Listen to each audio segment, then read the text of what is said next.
습니다. 한번 따라 하실까요? 네 종류의 사람들. 네 종류의 사람들. 자, 데살로니가 교회라고 하는 교회는 바울 사도가 2차 전도 여행 때 새 안식일, 그러니까 3주인데 왔다 갔다 앞뒤로 붙은 것까지 치면 한 달 정도 전도하여 세워진 교회입니다. 어린 교회였는데 이 교회가 얼마나 신앙생활을 잘하였는지, 그 당시 이 교회가 있었던 지역이 그리스 중북부 지역인 북부 지역인 마게도냐라고 하는 지역에 있었던 그런 도시에 있었던 교회인데, 그 지역에 소문이 난 거예요. 더 나아가서 그리스 남쪽의 지역을 아가야라고 불렀는데 이 고린도를 비롯한 이 지역까지 소문이 난 거예요.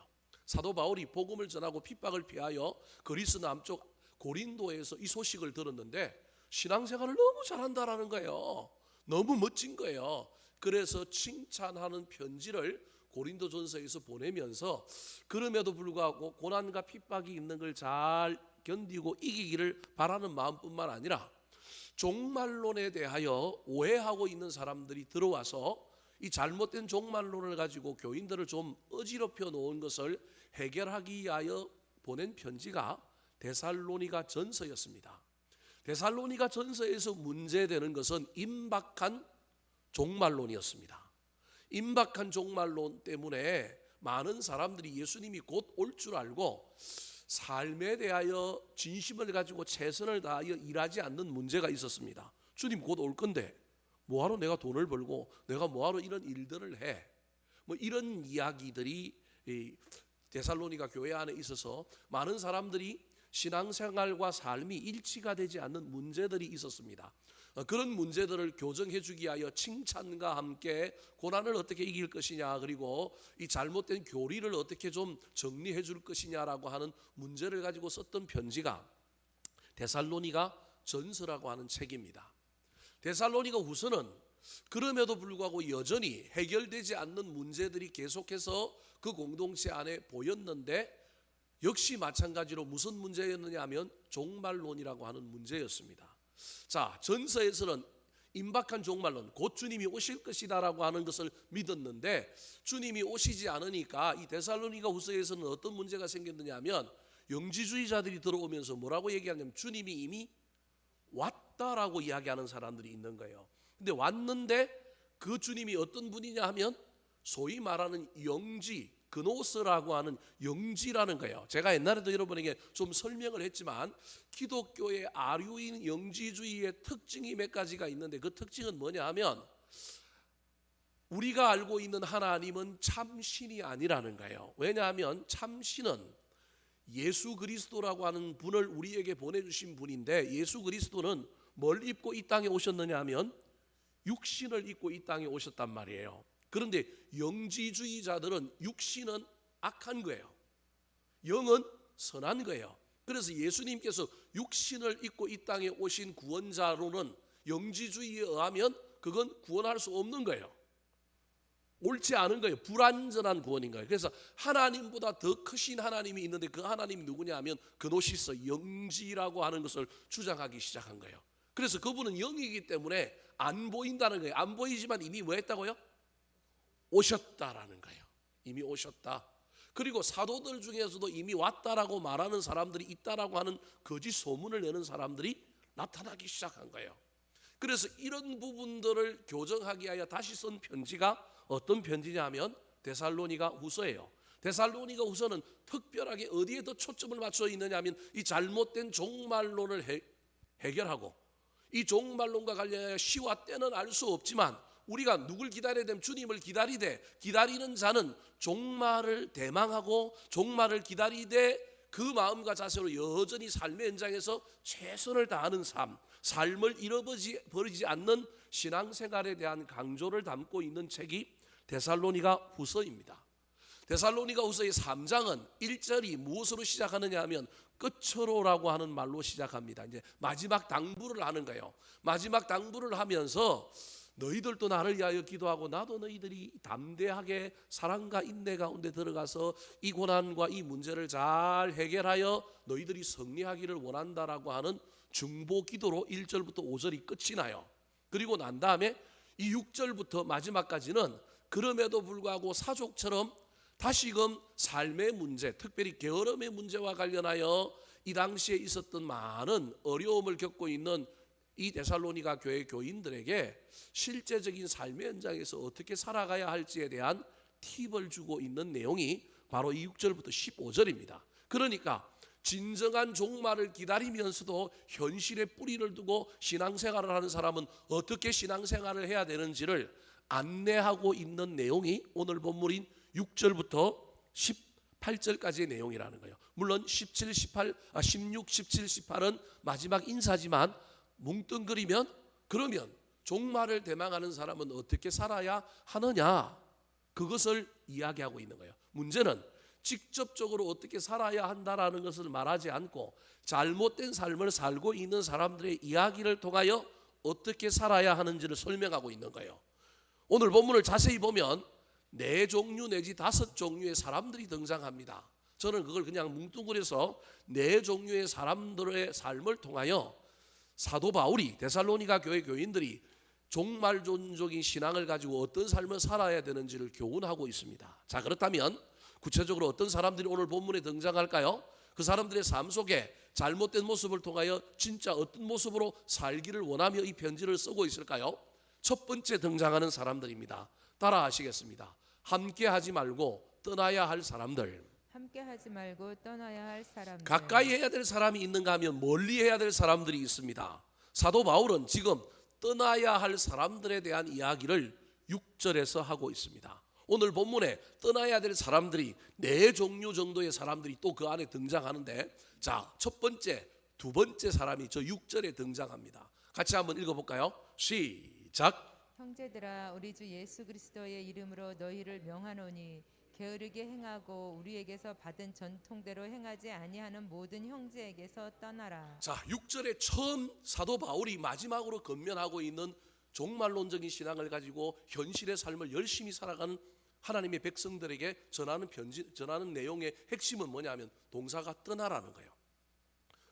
어떤 사람들에게서 너희들은 어울리지 말고 그 사람들에게는 떠나가라는 거예요. 첫 번째 사람이 어떤 사람이라고요? 게으른 사람, 게으르게 행하는 사람, 다르게 얘기하면 열심히 없는 사람. 임박한 종말론의 영향력 때문에 하나님이 곧 오실 거기 때문에 돈을 왜 벌고 삶의 현장에서 뭘 열심히 일을 하고, 그래서 무의도식하고 이 임박한 종말론의 영향력 때문에 여전히 데살로니가 후서에서도 왔다라고 꼬시는 이방 거짓 선지자들이 있는가 하면 오지 않았지만 곧 올 거라고 하는 광신적인 믿음 때문에 삶을 도외시하는 사람들이 있는 거예요. 그 사람들하고는 어울리지 말고 뭐 하라고요? 떠나라는 거예요. 여러분, 기독교는 하늘을 바라보는 종교지만 땅을 표기한 종교는 아닙니다. 언제나 이 두 가지가 조화를 이룬 것이 기독교의 핵심입니다. 여러분, 그래서 신앙생활을 할 때 너무 초월적인 것, 신비적인 것을 강조하면 큰일 납니다. 그게 없는 것은 너무 메마릅니다. 그래서 이 초월과 현실의 내재, 초월과 내재, 이 현실이 조화를 잘 이루면서 가는 것이 기독교 신앙의 핵심입니다. 목회자들도 어떻게 하면 이성적으로 교인들을 잘 인도할 거냐, 한편으로 어떻게 하면 영적인 감성이 풍성하게 만들 거냐, 이 두 가지의 조화를 잘 이루며 교회를 이끌어야 합니다. 퍼센테지로 5대5 이런 건 없습니다. 어떤 때는 6대4가 되기도 하고 7대3이 되기도 하지만 이것을 조화를 잘 이루어야 합니다. 절기 때는 저는 조금 더 감성적이 되려고 조금 더 초월적이고 조금 더 신비주의 쪽으로 나아가려고 애를 씁니다. 그러나 저는 기본적으로 말씀 중심의 사역을 하다 보니 저는 초월보다는 내재가 훨씬 더 강한 목회자입니다. 메시지를 여러분 들어보면 알잖아요. 그래서 저는 어떻게 살 것이냐, 여기에 훨씬 더 강점을 두고 있는 메시지를 전하는 목사입니다. 여러분들이 이해를 하면서 들으셔야 합니다. 그래서 우리 목사님은 맨날 뭐 저런 것만 얘기하고 좀 영적으로 뭐 성령이 충만하지 않은 것 같아, 여러분 그렇게 말하는 사람들이 간혹 있을 수 있습니다. 제가 성령이 충만하지 않은 게 아니고요, 이 조화의 줄타기를 어떻게 하려고 하느냐, 여기에 방점을 두고 있는 겁니다. 어떤 하나를 계속해서 강조하기 시작하면 이게 브레이크가 없는 열차가 돼가지고 막 달려가는 거예요. 그러면 2단도 될 수 있고 3단도 될 수 있고요, 이게 내용이 없이 그냥 형식만 갖추고 달려갈 수 있기 때문에 초월적인 것, 신비한 것에 대하여 가능하면 브레이크를 좀 밟으려고 저는 애를 씁니다. 그렇다고 제가 그것을 용인하지 않거나 그것을 없다고 하거나 그것이 중요하지 않다고 절대 이야기하지 않습니다. 체험이 있어야 합니다. 영안이 열려야 합니다. 초월적인 신비가 우리를 더 강력하게 만들어 갑니다. 이 두 가지의 조화를 이루어야 하는데 데살로니가 교회에 있었던 많은 사람들 중에 일부는 초월이 너무 지나쳐서 주님이 뭐 하신다고요? 곧 오신다라고 하는 강력한 믿음이 있는, 믿음이 없는 게 아니고요, 강력한 믿음이 있는 거예요. 근데 그 믿음이 그들의 현실의 삶을 뭐하게 만들었다고요? 게으르게 만든 거예요. 그래서 아무 일도 안 하는 거예요. 오로지 뭐만 하는 거예요? 기도만 하는 거예요. 여러분 혹시 오해하지 말고 들으십시오. 기도만 하면 안 되고 기도하고 일해야 합니다. 기도하고 무엇인가를 해야 합니다. 나는 기도하고 가만히 있으면 하나님이 다 해줄 것이라고 생각하면 여러분 우리 하나님의 법칙을 잘 모르시는 신앙생활을 하는 거예요. 우리 하나님이 천지 만물을 만드신 것이라든지 몇 가지의 아주 초월적인 사건을 제외하고는 전부 하나님이 누굴 통하여 일하셨느냐 하면 사람을 통하여 일하셨습니다. 홍해 하나님이 가르쳤는데 누굴 통하여 가르쳤어요? 모세를 통하여 가르쳤다니까요. 하나님이 직접 못할까요? 빛이 있으라 하신 분이 홍해야 갈라져라 우리 주님이 하시면 안 될까요? 아말렉과 전쟁할 때 손을 들면 이기고 손을 내리면 지고 그거 그냥 한 방에 해주면 되잖아요. 인류의 역사는, 신앙의 역사는 하나님의 열심과 사람의 열심이 늘 만남으로 이루어지는 것입니다. 그런데 이걸 잊어버린 사람들은 한쪽으로만 치우치면 삶이 피폐해지는 거예요. 믿음 없이 살만 강조하면 그건 거짓인 거예요. 나만 열심히 일하면 돼, 내 능력으로 돼, 열심히 일만 하면 다 성공해. 안 됩니다. 열심히 일만 해도 누구 도움이 있어야 돼요? 하나님 도움이 있어야 돼서 하나님의 은혜를 바라고 우리가 가야 되는 거예요. 잘못된 종말론에 있었던 사람들이 게으른 삶을 무의도식하면서 일하지 않고 그렇게 그냥 오로지 하늘만 바라보는 삶을 살았던 사람들이 데살로니가 교회 안에 있었던 거예요. 사도 바울이 그 사람들하고는 가까이 하지 말고 그 사람들한테서 뭐 하라고요? 떠나라는 거예요. 자, 6절 말씀 다시 한 번 더 보여주실까요? 두 번째 떠나야 할 사람들이 누굴까요? 받은 전통대로 행하지 아니하는 모든 행제에게서 뭐 하라고요? 떠나라는 거예요. 받은 전통대로 행하지 아니한다라고 할 때 받았다라고 하는 것은 누가 뭐 했느냐 하면 전해준 사람이 있는 거예요. 저 전해준 사람이 여러분 누구냐 하면 사도들인 거예요. 사도들의 전통이라고 하는 것이 초대교회부터 오늘날 한국교회까지 쭉 이어져 오는 중요한 원칙 중에 하나예요. 물론 그걸 너무 강조하면 또 골치 아프기도 한데 저 사도들의 전통 안에 서 있는 사람이 사실은 저입니다. 제가 저를 강조하려고 얘기하는 게 아니라 저에게서 받은 말씀, 저를 통하여 은혜 받는 일을 절개하지 않고 내 개인적인 삶을 통하여 다른 곳을 통하여 은혜를 받고 모든 신앙을 다 해결하려고 하는 건 문제가 있습니다. 부분적으로 받은 전통이 아니라 창의적인 어떤 방법으로도 신앙생활을 할 수 있습니다. 그럼에도 불구하고 전통을 무시하면 안 됩니다. 받은 전통은 다르게 얘기하면 말씀입니다. 받은 전통대로 행하지 않고 말씀대로 행하지 않고 말씀 위에 내가 군림하여, 그건 성경에나 있는 말이고 그건 현실에서는 그건 살아보면 안 되는 거야. 내 생각이 오라, 내 말이 오라, 그건 조금 유보하고 이렇게 생활하는 사람들, 이렇게 신앙생활하는 사람들이 있었다라는 거예요. 이미 저 받은 전통에 대하여는 바울 사도가 데살로니가후서 2장 15절에서 이미 강조를 했습니다. 이미 강조한 내용을 우리가 같이 화면을 보고 한번 읽어볼까요? 시작. 그러므로 형제들아 굳건하게 서서 말로나 우리의 편지로 가르침을 받은 전통을 지키라. 말로나 우리의 편지로, 즉 사도들이 가르친 말이나 육성으로 전해진 말이나 아니면 편지를 썼던 가르침을 받은 전통을 따라서 지키고 그것을 행하여라. 사랑하는 성도 여러분, 비록 목사가 또 교회 안에 지도자들이 부분적으로 문제가 있고요, 어떤 부분에서는 틀릴 수 있지만 그 지도력을, 그 전통을 잘 존중해 주시고 따르려고 애를 쓰시기 바랍니다. 특별히 교회 안에 미숙한 지도자라고 할지라도, 때로는 20살 전도사가 와서 설교한다 할지라도 그것을 앉아서 판단하지 말고 전도사의 입을 통하여 나온 말씀이라도 저게 하나님의 말씀이구나라고 생각하고 받은 전통이라 여기고 지키려고 애를 쓰시기 바랍니다. 그런데 그걸 판단하고 정죄하고 자기가 해석하는 사람들이 교회 안에 있는 거예요. 그런 사람들하고는 뭐 하지 말라고요?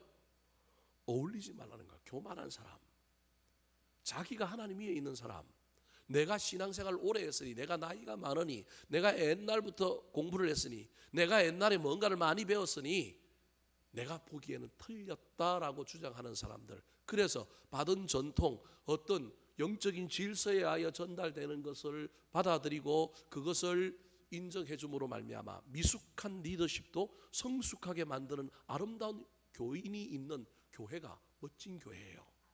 그런데 그것을 가지고 내가 주인 되어서 연조와 신앙의 경력과 배운 것을 가지고 내가 판단하면 문제가 생깁니다.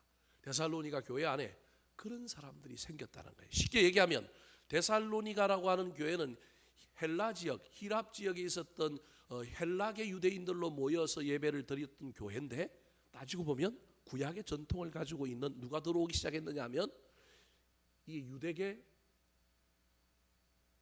기독교로 개종한 유대인들이 들어오기 시작한 거예요. 그런 사람들은 뭐에 정통한 거예요? 구약의 전통, 구약을 잘 아는 거예요. 그래서 자신들이 많이 안다라고 하는 것을 가지고 핑계로 이제 갓 신앙생활하여 착실하게 들은 대로 본 대로 말한 대로 그냥 믿고 묵묵하게 따라가는 사람들한테 야, 내가 이미 가봤는데, 내가 이미 배워봤는데 이건 틀렸다라고 말하는 사람들이 생겨난 겁니다. 그래서 그런 사람들을 조심해라라고 이야기하는 겁니다. 사랑하는 성도 여러분, 저나 여러분이나 새벽에도 말씀드렸던 것처럼 다 우리 코끼리 뒷다리 만지고 하나님 코끼리를 이야기하는 사람들입니다. 우리가 아는 것을 너무 객관화하거나 너무 주장하지 마시기 바랍니다. 목사인 저도 조심해야 되지만 어쩔 수 없이 하나님께서 여러분 앞에 서야 하는 존재로 세웠기 때문에 실수도 많고 부족하지만 그럼에도 불구하고 하나님의 권위를 어떡하여 저는 여러분에게 전달할 뿐입니다. 그때 여러분이 비록 제가 간혹 설교하다가 사도 바울을 베드로라 그러고 베드로를 사도 바울이라 그러고 뭐 여튼 헷갈리잖아요. 나이 50이 넘으니까 이제 헷갈린단 말이에요. 다 그냥 알아들으면 됩니다. 여러분이 그냥 그걸 앉아 우리 목사님 왜 저러냐 그러지 마시고 그냥 들은 대로 받은 대로 받아들이면 은혜가 될 줄 믿습니다. 마찬가지입니다. 교회 안에 여러분 꼭 진리 외에 다른 거 꼭 정말로 이걸 바꾸지 않으면 안 되는 걸 제외하고는 어떤 리더십의 질서 속에서 진행되는 것들이 있다면 용납하고 참아주고 기다려줄 줄 아는 사람들이 되시기 바랍니다. 특별히 교회 안에 그것을 기다리지 못하는 사람들이 있는데 그들이 모이기 시작하고 당을 짓기 시작하고 어떤 일들을 할 때 가능하면 그 자리에서 떠나가는 여러분들이 되시기를 소망합니다. 세 번째, 함께 하지 말고 떠나야 될 사람들이 어떤 사람일까요? 자, 11절 말씀에 나옵니다. 자, 11절 시작. 우리가 들은즉 너희 가운데 게으르게 행하여 도무지 일하지 아니하고 일을 만들기만 하는 자들이 있다 하니. 일은 안 하고 뭘 만드는 사람이 있어요? 일만 만드는 사람들이 있는 거예요. 이건 틀렸다 저건 틀렸다 뭐 하면 좋다. 자기는 해요 안 해요? 안 해요. 안 하면 뭐라도 안 해야 돼요? 말이라도 안 해야 되는데 일은 안 하면서 뭐를 해요? 말은 해요. 밥이 맛있니 맛이 없니 반찬이 좋으니 안 좋으니 쥐는 주방에 들어가서 해요 안 해요? 안 해요. 다른 교회는 뭐 밥을 맛있게 먹는다든지 뭐 반찬이 몇 개 나온다든지 네가 가서 주방에 가서 봉사 좀 해라 그러면 도망가고 해요 안 해요? 안 하는데 일만 만들고 입에 말이 많은 거예요. 내가 대안을 제시하거나 내가 뭔가를 또 헌신하거나 내가 다르게 뭔가를 할 수 있다면 여러분 과감하게 이야기하십시오. 이야기하지 말라는 얘기가 아닙니다. 이야기하셔야 됩니다. 이야기할 때도 어떻게 하면 저 이야기를 내가 비난하고 나의 잘남을 또는 내가 뭔가를 알고 있다는 걸 드러내려고 하는 것이 아니라 궁극적으로 이 이야기를 함으로 고치는 것이 목적이라고 한다면 어떻게 이야기해야 고쳐질까? 어떻게 해야 이게 좋은 방향으로 갈까? 고민하시고 말하셔야 합니다. 그런데 일은 안 하고 뭐만 한다고요? 일만 만들기만 하는 자들이 있습니다. 여러분 그 사람 옆에 가능하면 있지 마시고 멀리 떠나가시기 바랍니다. 네 번째, 함께 하지 말고 떠나가야 할 사람들 어떤 사람일까요? 14절 말씀 같이 한번 읽어볼까요? 시작. 누가 이 편지에 한 우리 말을 순종하지 아니하거든 그 사람을 지목하여 사귀지 말고 그로 하여금 부끄럽게 하라. 자, 14절의 뒤에 부분은 좀 해석하기가 곤란한 부분이 있는데 나중에 제가 또 다시 설명하도록 하고 앞부분만 설명하도록 하겠습니다. 누가 이 편지에 한 우리 말을 순종하지 아니하거든. 이게 아까 받은 전통과 관련된 내용입니다. 그래서 저건 3개로도 바꿀 수 있는 건데 그냥 제가 4개로 이야기합니다. 여러분 쉽게 이야기하려고. 누가 이 편지에 한 우리 말을 뭐하지 아니하거든? 순종하지 아니하거든. 교만이 가득한 거예요. 독선이 있는 거예요. 완고함이 있는 거예요.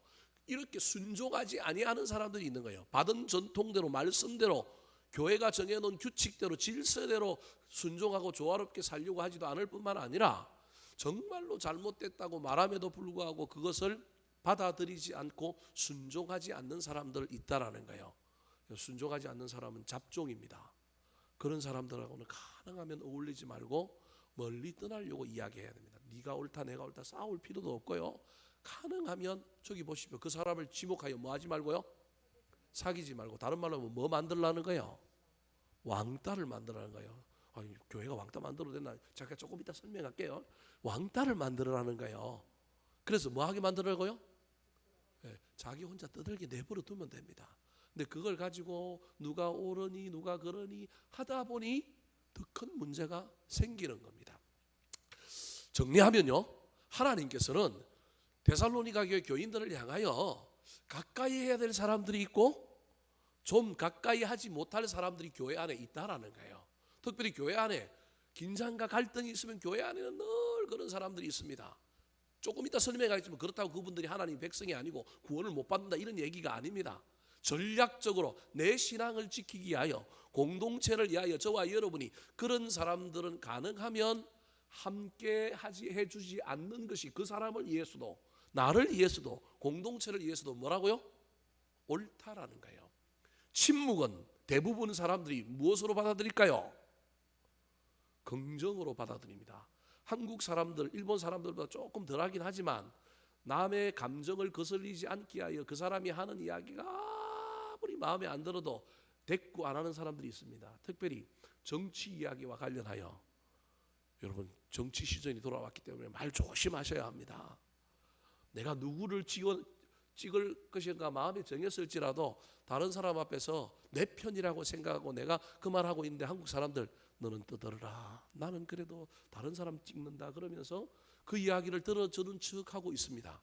근데 상대방은 들어주는 척할 때 자기와 같은 편이요 뭐 했다고 생각하느냐 하면 동의했다고 착각합니다.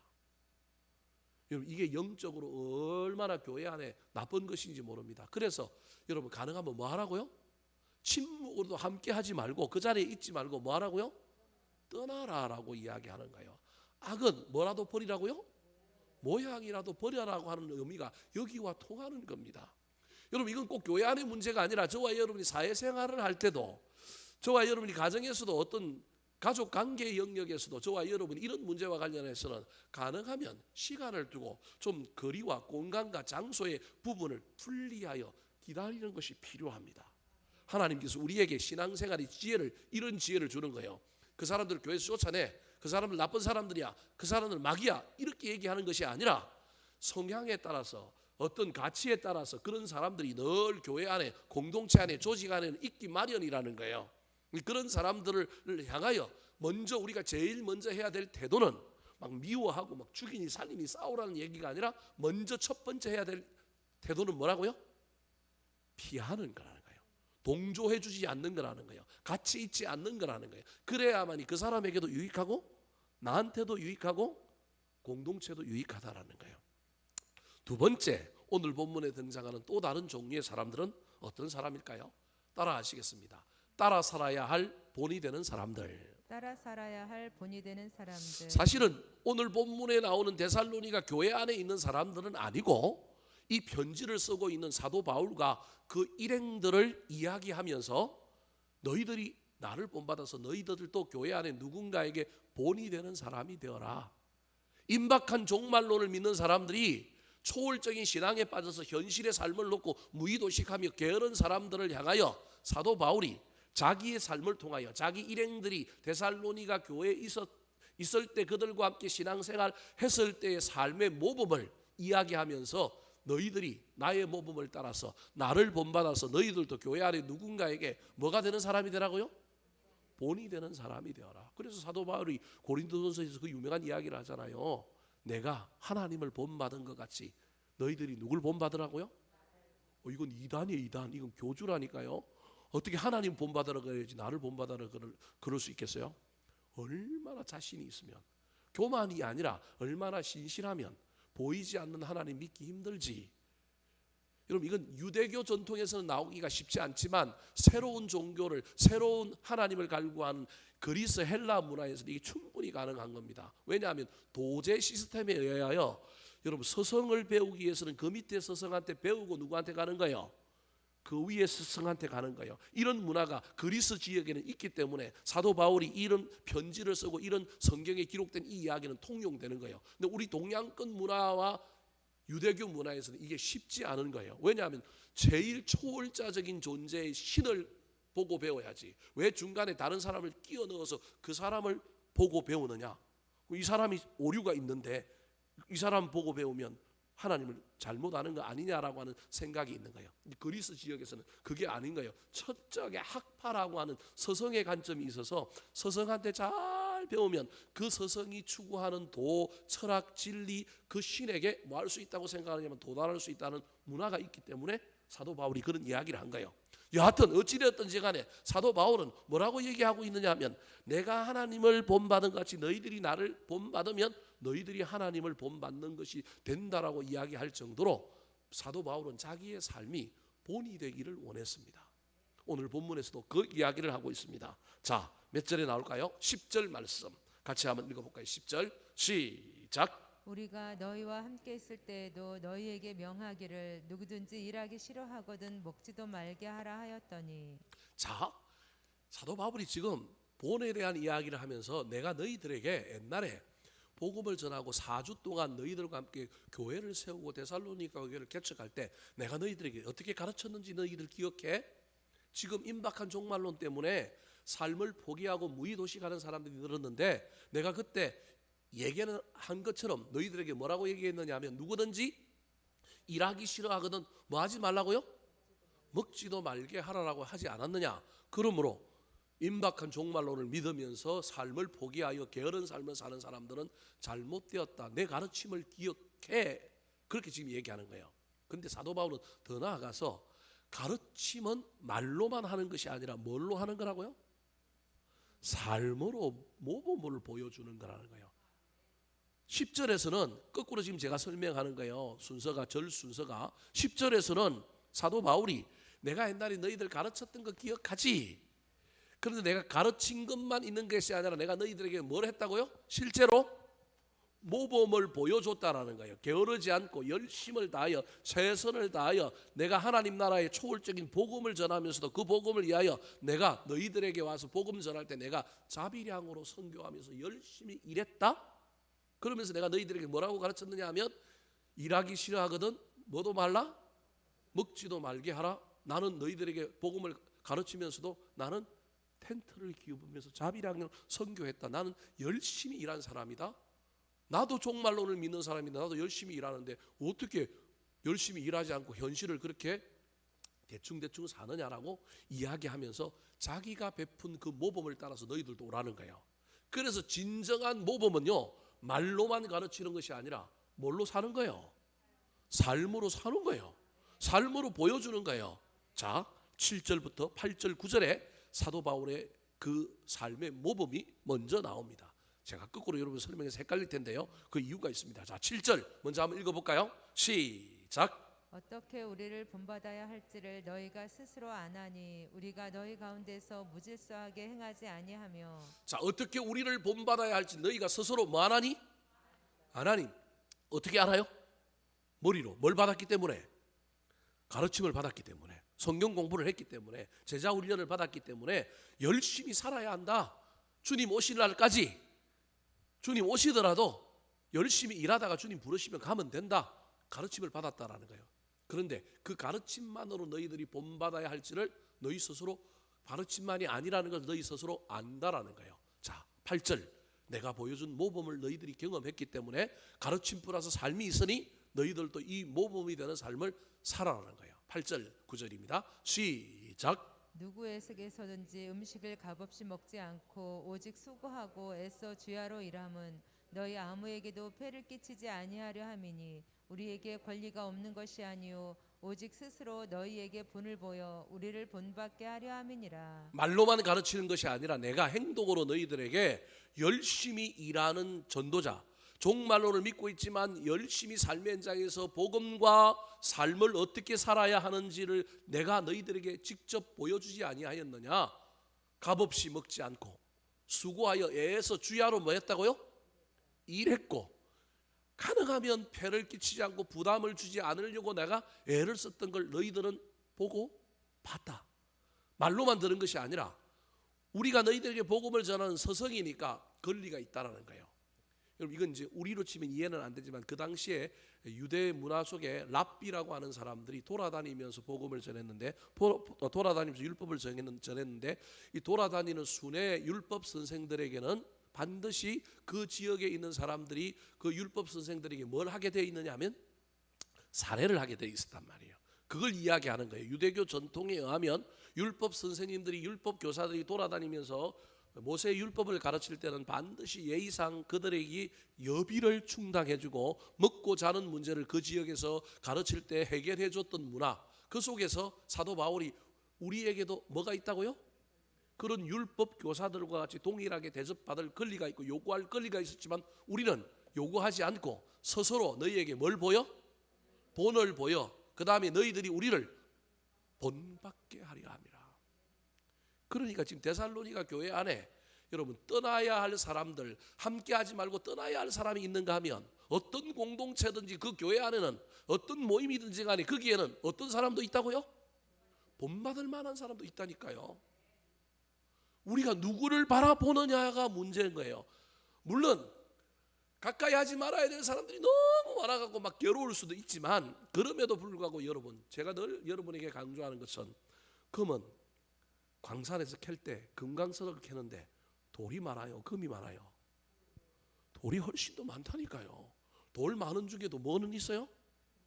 금은 있다니까요. 근데 금 하나 발견하면 얼마나 좋아해요. 금강석 발견하면 막 난리잖아요. 우리는 금을 안 캐봤으니까 잘 모르지만 책들 같은 데 보면 이런 얘기들이 나오잖아요. 금덩어리 하나 발견하면 끝내주는 거 아니에요. 여러분 모든 공동체가 완벽하여 좋은 사람들만 있을 수는 없어요. 최근에 우리 교회가 얼마나 좋은 사람들만 가득 채웠고 교회가 얼마나 평안한지 모르겠어요. 여러분 별로 못 느껴요? 저만 느끼나요? 얼마나 편안해요. 참 저는 하나님께 감사해요. 그런데 오늘 본문 말씀이 이 내용으로 나온 이유는 또 우리 인생 가운데 우리 공동체가 걸어가는 여정 가운데 또 우리에게도 또 어려움이 나타날 수 있다라는 거예요. 근데 그 어려움을 얼마나 최소화하고 또 얼마나 넘어갈 것인가에 대한 교육을 하나님께서 오늘 본문을 통하여 저는 우리에게 미리 하고 있다 그렇게 생각합니다. 없을 수는 없습니다. 늘 우리가 좋은 사람들과 좋은 시절만 어찌 보내겠어요. 늘 위기는 찾아오고 늘 문제는 있고 늘 조직 안에 공동체 안에 모임 안에는 시끄러울 수밖에 없는데 그걸 그 파고를 얼마나 낮추느냐 그리고 얼마나 빨리 지나가느냐의 문제일 뿐이라는 거예요. 그때 저와 여러분이 해야 할 일은 피하는 거예요. 빨리 떠나는 거예요.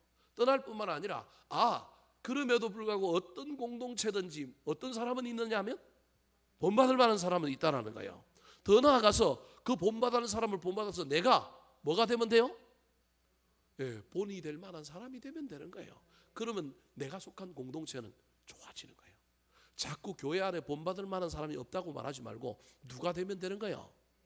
내가 되면 되는 거예요. 나는 아직 어리고 교회 온 지 얼마 안 되고 나는 부족한데요. 그런 소리 하지 마십시오.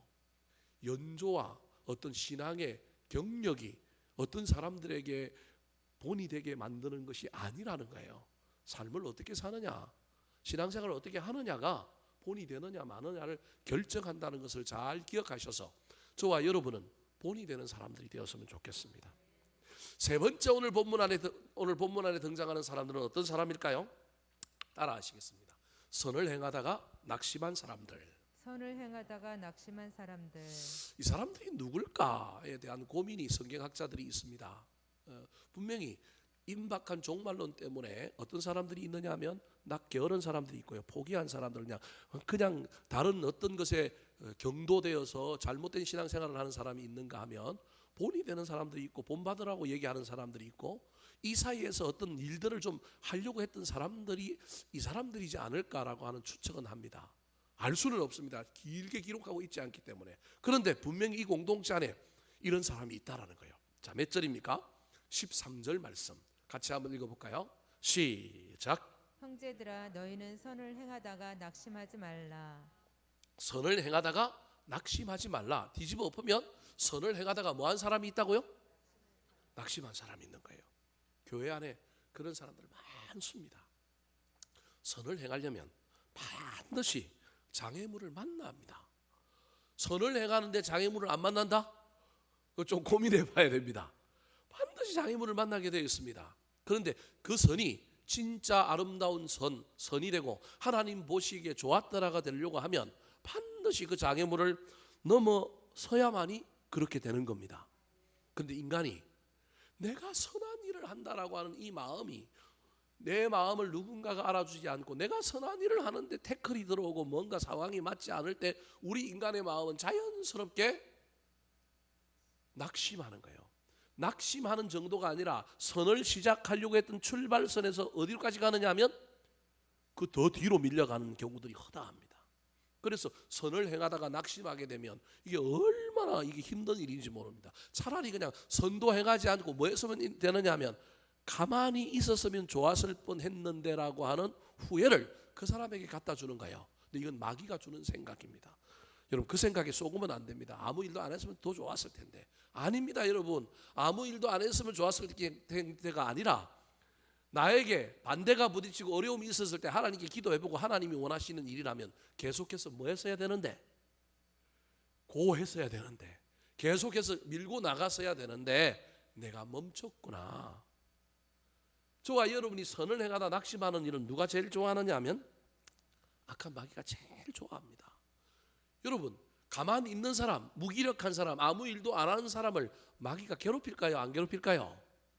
간혹 괴롭힐 수도 있는데 안 괴롭힐 가능성이 훨씬 더 많습니다. 저 인간 냅둬도 그냥 가만히 있잖아요. 소위 말하는 죄송합니다. 좀비잖아요. 좀비 신앙인이잖아요. 가만히 있어도 되는데 근데 뭘 파닥거리고 하려고 그래요. 뭔가를 좀 열심히 하려고 막 하는 사람이 있어요. 저 인간을 뭐 하면 될까요? 넘어뜨리면 되잖아요. 제일 대표적인 넘어뜨려야 할 대상이 누구예요? 저예요. 여러분 잘 모르죠? 제가 낙심하면 골치 아픕니다. 그래서 저를 낙심하지 않게 해달라고 여러분 중보 기도를 많이 해야 됩니다. 제가 코로나19 왔는데도 낙심한 것 같아요? 안 한 것 같아요? 안 한 것 같아요? 감사합니다. 아직은 안 했습니다. 근데 목사님들 중에 낙심한 사람들이 얼마나 많은지 모릅니다. 제가 그 낙심한 사람들 위로하고 격려하느라고 때로는 시간이 모자랄 때가 얼마나 많은지 모릅니다. 요즘은 막 너무 손이 많이 가고 너무 에너지가 많이 쏟아서 그냥 안 나가고 교회 가만히 있는데도 막 찾아오고 전화 오고 막 힘이 드니까, 앞이 보이지 않으니까, 어떻게 해야 될지를 모르니까, 자기 영성이 지켜지지 않는 데다가 교회는 막 어렵지 힘이 드니까 목사님들이 막 정신이 없는 거예요. 그래서 낙심해버리는데, 낙심해버리면 아니 뭐 여러분 개척교회가 낙심해버리면 또 뭐 하면 돼요? 말이 좀 이상합니까? 또 개척하면 되죠. 제 논리가 여러분이 이해가 안 될 겁니다. 저는 그렇습니다. 개척교회가 개척하다가 안 되면 또 뭐 하면 돼요? 개척하면 돼요. 저는 그런 논리를 가지고 있는 사람입니다. 그래서 한 교회 목사님한테 야 너 개척한 지 얼마 됐냐? 6개월 됐대요. 너 얼마 들고 개척했냐 그러니까 뭐 누군가가 보태주고 했고 자기 돈은 얼마 들었냐면 자기 돈은 300만 원 들었대요. 그럼 너 손해는 얼마 나냐 그랬더니 300만 원 나는 거래요. 근데 너 그동안 먹고 살았냐 안 먹고 살았냐? 먹고 살았대요. 먹고 살았잖아요. 그럼 손해야 안 손해예요? 여러분 계산하고 제 계산하고 틀린 모양이에요. 저는 계산을 그렇게 합니다. 자기 돈 300만 원 들어가고 개척했는데 그래도 지금 뭐는 남아있느냐, 보증금은 남아있어요. 월세를 내기가 지금 빠듯해갖고 힘드니까 막 절망해버린 거예요. 야, 다시 개척해. 너 300만 원 갖고 했다며 내가 300만 원 보태줄 테니까 다시 개척해. 그러니까 이 목사님이 뻥 쪄가지고 제 말을 이해를 못하는 거예요. 그 말은 개척하라는 얘기가 아니라 뭐 하지 말라는 거예요. 낙심하지 말라는 얘기죠. 뭘 다시 개척해요? 그 자리에서 다시 시작하면 되죠. 다시 시작하면 되죠. 시작하는 사람에게는 하나님 사람을 안 붙여줄까요? 돈을 안 붙여줄까요? 저는 하나님 사람도 붙여주고 돈도 붙여줄 거라고 생각해요. 근데 낙심한 목사에게 왜 사람을 보냅니까? 하나님이 낙심한 목사에게 사람을 보내면 그 사람이 살까요? 죽을까요? 죽을 가능성이 훨씬 더 많잖아요. 뭘 해보자고 열망을 가지고 열심을 품고 막 뭔가로 막 움직이고 그런 사람에게 하나님이 사람을 보내지. 이 어려운 시절에 하나님도 한 영혼이 얼마나 귀한데 그런데만 낙심해가지고 막 풀이 죽어 있고 얼굴은 죽상이고 그러면 하나님이 그 사람에게 사람을 보내겠냐고요. 얼마나 힘이 드는지 몰라요. 자기는 좋은 마음으로 하나님 나라 사역을 해야 하나님을 헌신하겠다고, 하나님을 향하여 헌신하겠다고 생각하고 개척을 했는데 이 개척이 안 돼서 힘이 드니 낙심해버려갖고 어디로 갔냐면 저 뒤로 가 있는 거예요. 교회 안에서도 마찬가지입니다. 여러분, 내가 교회를 위하여 어떤 선한 일을 하려고 했는데 그 선한 일을 평가하는 사람들이 야 그걸 굳이 왜 해? 다른 일 했으면 더 좋았을 텐데. 이런 이야기를 듣는 순간 이 야마가 돌아가지고 뚜껑이 열리고 속에서 18, 19이 올라오기 시작하면서 그때부터는 막 울그락불그락 하다가 내가 이 일을 왜 했나 그러다가 내가 왜 이 교회를 다녀가지고. 그럼 이게 누구의 전략이라고요? 마귀의 전략인 거예요. 데살로니가 교회 안에 이런 사람들이 있었다는 거예요. 처음 예수를 믿고 4주 만에 만들어진 교회에서 신앙생활을 열심히 하다가 얼마나 교회가 소문이 나고 얼마나 많은 영향력 가운데 교회가 자랐겠어요. 그러니까 이 안에 이제 일꾼들이 나오고 뭔가 일을 하려고 하고 그동안 몰라가지고 그냥 배우기만 하고 조용히 순종만 하고 그냥 따라만 가던 사람들이 이제 교회가 자라고 커져가니까 그 안에 뭐 하는 사람들이 생기느냐 하면 열정이 탁월한 사람, 열심히 특심한 사람들이 나서서 뭘 해보려고 하는데 그 해보려고 하는 일 앞에 방해가 나타나는 거예요. 비난이 나타나는 거예요. 그러니까 그때 어떻게 되는 거예요? 낙심해버리는 거예요. 그런 사람들을 하여 바울 사도가 지금 뭐라고 얘기하고 있냐면 형제라 너희는 선을 행하다가 뭐 하지 말라고요? 낙심하지 말라. 선을 행하는 일은 좋은 일이니 반대가 있더라도 그 일을 향하여 계속해서 걸어가라 말하고 있는 겁니다. 사랑하는 성도 여러분, 저와 여러분이 해야 할 좋은 일들이 뭘까요?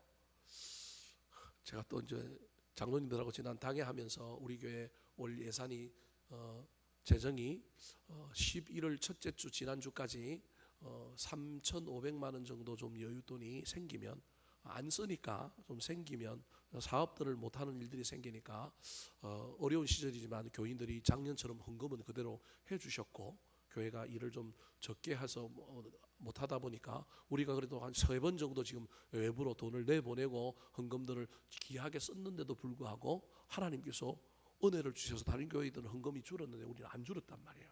그래서 3,500 정도 여윳돈이 생기면 그중에 2천만 원은 우리 교회 짓는다고 빚는 데서 2천만 원 정도는 갚고 나머지 한 1,000 얼마 정도는 내년도에 이열하여 또 내년도 혹시 모를 일들을 대비하여 이열금으로 넘기면 되겠다. 그러면 3,500 정도 되면 성탄절에 들어오는 헌금은 또 한번 외부로 좀 내보내자.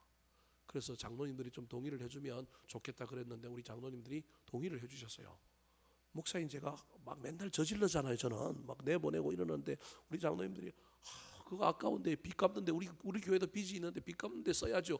이래버리면 저도 할 말이 없단 말이에요. 왜냐하면 이미 앞에 몇 번 했잖아요. 몇 번 했는데 성탄절 헌금도 또 하자고 그랬는데 당회에서 장로님들이 이번에는 하지 마시고 이번에는 좀 교회를 위하여 씁시다 그랬으면 저도 할 말이 사실은 없단 말이에요. 그리고 저도 우길 수가 없잖아요. 그래서 장로님들한테 물었는데 우리 장로님들이 3,500만 원 정도 수준 되면 흔쾌히 하자고 얘기해서 이번 성탄절 헌금은 내보낼 겁니다. 12월 첫째 주 기준으로 우리가 지금 잔액이 얼마냐면 3,700 정도 됐습니다. 물론 이제 코로나 때문에 또 봉쇄력이 내려지면 또 못 나오고 뭐 그러다 뭐 헌금도 줄고 그러겠지만 저는 우리 하나님을 믿습니다. 이번 성탄절 헌금은 코로나로 인하여 외국에서 선교하시다가 코로나에 걸려서 한국에서 들어오셔서 사망하신 선교사님들 가족들을 위하여 쓰도록 하겠습니다. 총 10월 말까지 10월 말까지 총 26명 제가 알고 있는 통계 우리 선교 단체에 보고된 통계가 26분의 선교사님들이 코로나로 인하여 돌아가셨습니다. 우리 교단은 네 분입니다. 네 분. 우리 교단 소속은 네 분이 돌아가셨습니다. 최근에 지금 한 분이 위중한 상태로 지금 또 병원에 있습니다. 그분들에게 우리가 다 책임은 질 수는 없지만 그렇다고 해서 우리 교단만 돕고 그러지 않고 그분들을 돕는 협의체가 구성이 됐습니다. 그 가족들을 돕는 협의체가 구성이 돼서 우선순위에 따라서 그 가족들이 어떤 삶의 형편 기반이 있는 사람들은 조금 후순위로 두고, 해외에서 선교하시는 분 중에 젊은 사람들, 젊은 선교사님들 중에 부모님들이 살아계시고 그래서 또 조금 터전이 비빌 언덕이 있는 사람들이 있는가 하면, 그러지 않고 어중간하게 모든 걸 다 정리하고 왔던 사람들인데 돌아왔는데 비빌 언덕이 없어요. 그래서 우리 교단은 이제 선교사님들, 그런 선교사님 가족들이 살 수 있는 그 소위 말하는 게스트 하우스들을 최근에 만들었어요. 장신대 주선혜 교수님이라고 하시는 분이 저 홍천 쪽에다가 큰 몇 개를 만들고, 우리 교회가 옛날에 한번 작년인가 재작년인가 한번 선교사님 후원 하는데 우리가 한번 헌금한 적이 있어요.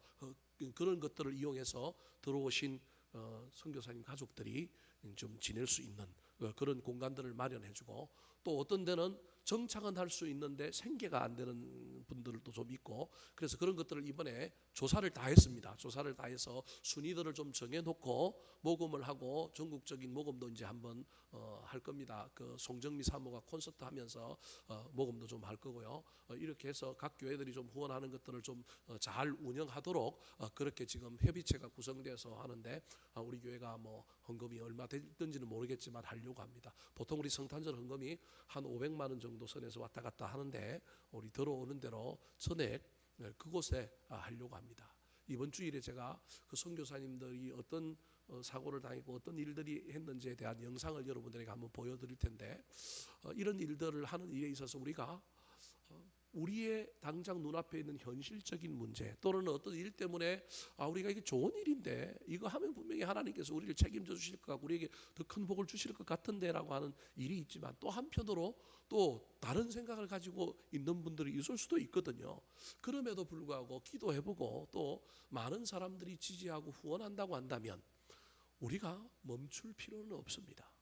그런 차원에서 우리 교회 안에서도, 교회가 세상을 향하여 어떤 일들을 함에 있어서도 낙심치 않아야 될 일이 있는가 하면, 교회 안에서도 각 부서에서 또 여러분 각자가 어떤 일을 함에 있어서 내가 선한 일이라고 생각하는데 반대를 만나면 이게 악한 마귀의 장난이구나 뿐만 아니라 이걸 나를 테스트하는 거구나, 기도는 해봐야 됩니다. 그 반대 안에 하나님의 뜻이 있는지 없는지, 혹시 내가 뭔가를 잘못 결정한 것은 아닌지는 생각을 해봐야 합니다. 근데 그렇지 않고 그냥 낙심해버리면 안 됩니다. 기도해본 가운데 하나님 주신 확신이 있다고 한다면, 내가 어떤 감정적인 측면 때문에 내가 그 반대에 내가 낙심하고 있는 것이라고 한다면 다시금 힘을 내어서 선을 행하는 일에 낙심하지 말고 돌파하여 달려가는 저와 여러분이 되기를 예수님의 이름으로 축원합니다. 마지막으로 오늘 본문에 등장하는 또 다른 종류의 사람들은 어떤 사람들일까요? 따라하시겠습니다. 건면하여 세우고 축복하는 사람들. 권면하여 세우고 축복하는 사람들. 여러분, 건면은 참 어렵습니다. 상담은 쉽습니다. 물론 우리 목회자들은 상담을 잘 못합니다. 왜냐하면 우리는 늘 정답을 자꾸 얘기해 주려고 하다 보니까 들어야 되는데, 여러분 듣는 게 얼마나 힘든지 아십니까? 들으면 딱 문제를 아는데도 그걸 그냥 들어줘야 되거든요. 라포가 형성되고 수용을 해줘야 되는데, 이게 우리 목회자들은 쉽지가 않은 거예요. 우리 목회자들은 그래서 듣는 것보다는 뭐 하는 걸 좋아하느냐 하면 처방하고 답을 이야기해 주는 걸 훨씬 더 잘하는 거예요. 그래서 목회자들이 상담하기는 정말 어려워요. 상담을 공부하다가 목회자가 되신 분들이 있는데, 목회자를 하다가 상담하신 분들은 많은 어려움을 겪더라고요. 늘 어려움이 있어요.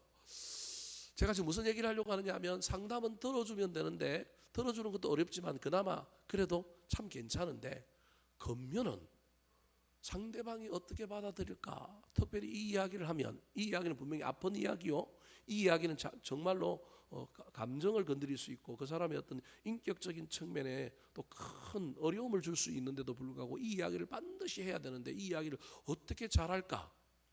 이게 얼마나 중요한지 모릅니다. 그래서 한국 사람들은 대체로 건면 같은 거 잘 안 하려고 합니다. 다르게 얘기하면 충고죠. 충고를 해야 되는데, 건면을 해야 되는데 안 하는 거예요. 네가 해라, 네가 해라. 근데 너무 그걸 직설적으로 해가지고 충고하고 뭐가 돼요? 왼수가 되는 경우들이 허다하는 거예요. 잘해도 받아들이는 사람의 감정이 상하면 그냥 얼굴을 안 보는 거거든요. 관계가 깨어지거든요. 그러면 관계가 깨어지기 위해서까지 내가 이 이야기를 해야 되느냐, 고민스러울 때가 얼마나 많은지 모릅니다. 그럼에도 불구하고요, 좋은 공동체는, 특별히 교회 안에는 이 겉면이 살아 있어야 합니다.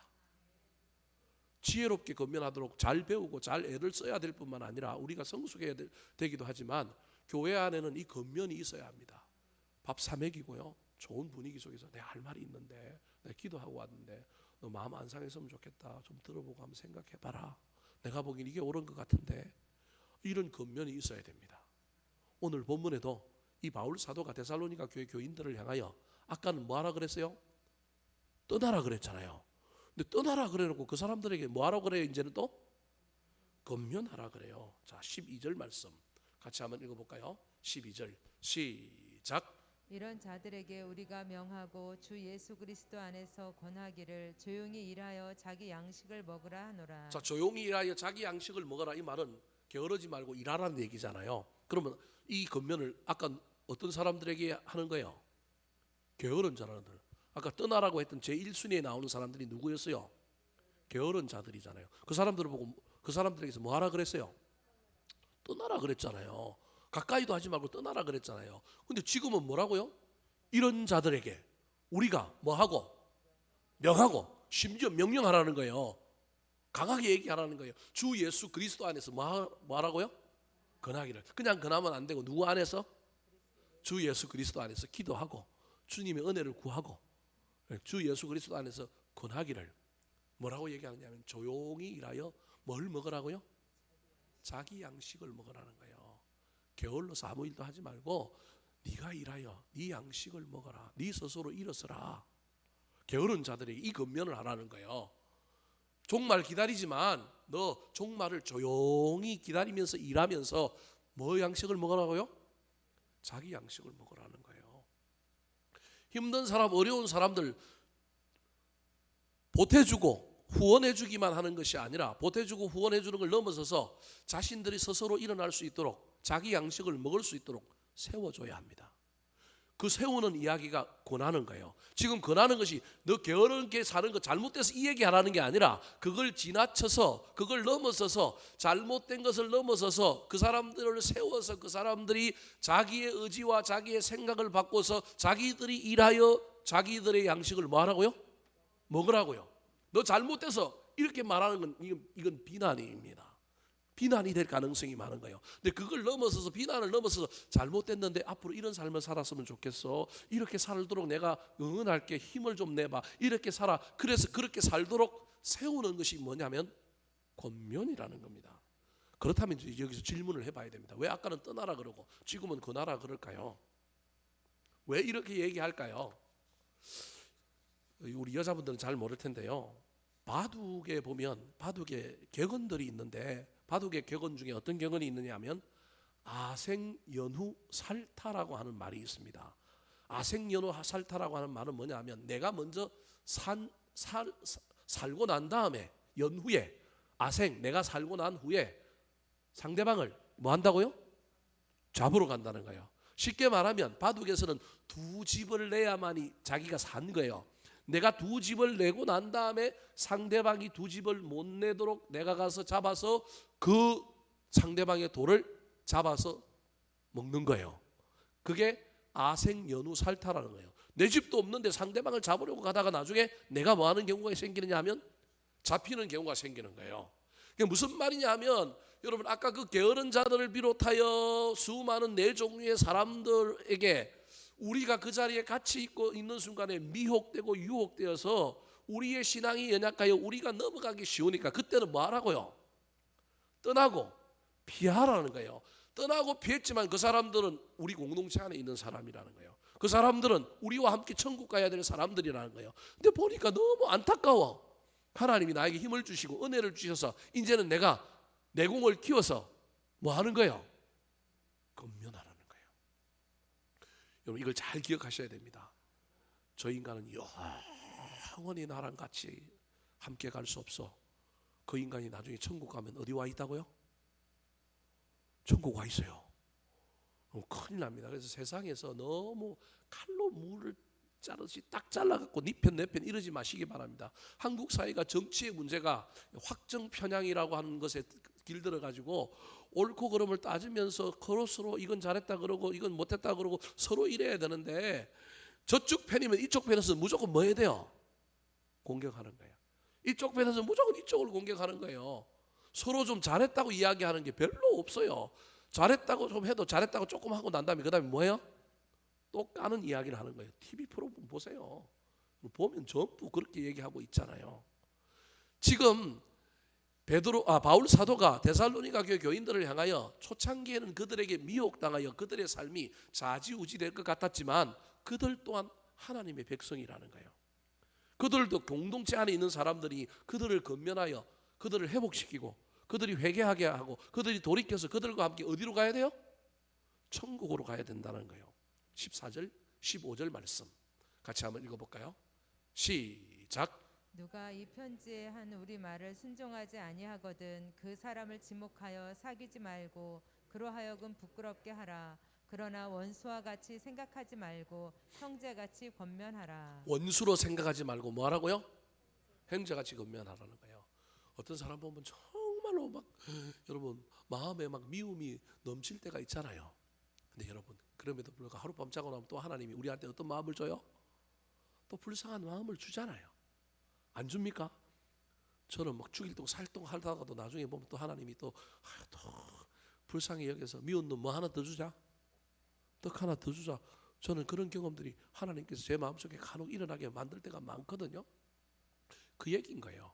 그래서 14절 마지막에 뒤에 쪽에 나오는 그 사람을 지목하여 사귀지 말고 그로 하여금 부끄럽게 하라고 하는 것은 이 왕따시키라는 말인데, 이 왕따시키라는 말은 왕따가 목적이 아니라는 거예요. 잠시 잠깐 그를 좀 격리시키고 그를 좀 소홀하게 만들고 그가 좀 공동체 안에서 관심이 없게 만들므로 말미암아 그 다음에 우리가 건면할 때 이 건면이 효과적일 수 있도록 한다는 의미가 저 안에 들어있는 거예요.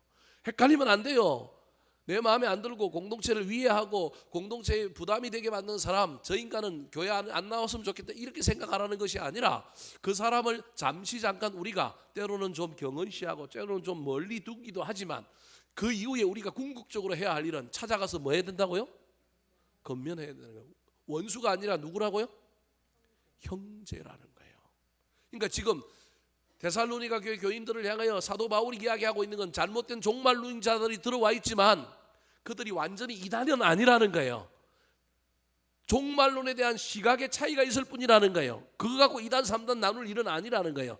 물론 그것이 잘못되어서 많은 사람들을 오해하게 만들고 엉뚱한 길로 끌고 갈 수 있지만 그럼에도 불구하고 너희들이 힘을 키워가지고 영적인 내공을 키워가지고 원수와 같이 생각하지 말고 형제같이 생각하여 뭐 하라고요? 건면하라는 거예요. 그래도 안 되면 어쩔 수 없습니다. 그래도 엇나가고 그래도 많은 영혼을 실족하면 그때는 칼로 무베듯이 잘라야 되겠죠. 제가 그거 없이 한정없이 사랑하라, 한정없이 저렇게 해라는 얘기는 아닙니다. 제가 예수님이 안 돼 어떻게 그렇게 할 수 있겠어요? 그러나 우리가 할 수 있는 일들은 저런 일들의 절차들이 있다라는 거예요. 그래서 지금 현재 이 데살로니가 교회 교인들을 힘들게 만드는 이 사람들을 너희들이 나의 본을 받고 본이 되려고 하는 너희들이 이 사람들에게 잠시 피하여 이제 내공을 갖추고 은혜를 받고 난 다음에 너희들이 그 사람을 돌이켜 회복시켜 세우는 일들을 하라는 거예요. 그러려면 너희들의 힘만으로는 안 되니까 하나님의 놀라운 은혜가 있어야 된다고 이야기하면서 마지막 인사말에 뭘 비느냐면 은혜와 평강을 빕니다. 자, 16절 말씀 같이 한번 읽어볼까요? 16절. 자, 16절입니다. 16절이 없나요? 자, 우리 성경책을 보고 16절 한번 읽어볼까요? 16절입니다. 시작. 평강에 주께서 친히 때마다 일마다 너희에게 평강을 주시고 주께서 너희 모든 사람과 함께 하시기를 원하노라. 내가 은혜 받아야 합니다. 내가 위로부터 하나님의 놀라운 은혜와 평강이 임해야만이 그래야 내가 옆 사람을 돌볼 수 있습니다. 말씀을 마치려고 합니다. 종말론 마지막 때 힘든 일이 없으면 좋겠지만 때가 가까우면 가까울수록 우리 인생에 문제가 생기면 생길수록 그 안에 더 큰 문제들이 우리를 괴롭힐 때가 있고 어려움이 있습니다. 특별히 코로나19 시대를 살아가는 우리를 향하여 하나님께서 오늘 본문 말씀을 통하여 우리에게 전해주시는 말씀은 그럼에도 불구하고 낙심하지 말고 성실과 열심을 품으라는 하나님의 메시지가 있는 줄 믿습니다. 여러분 삶의 현장에서 여러분의 일터에서 신앙생활의 터전에서 낙심치 마시고 열심히 일하시기 바랍니다.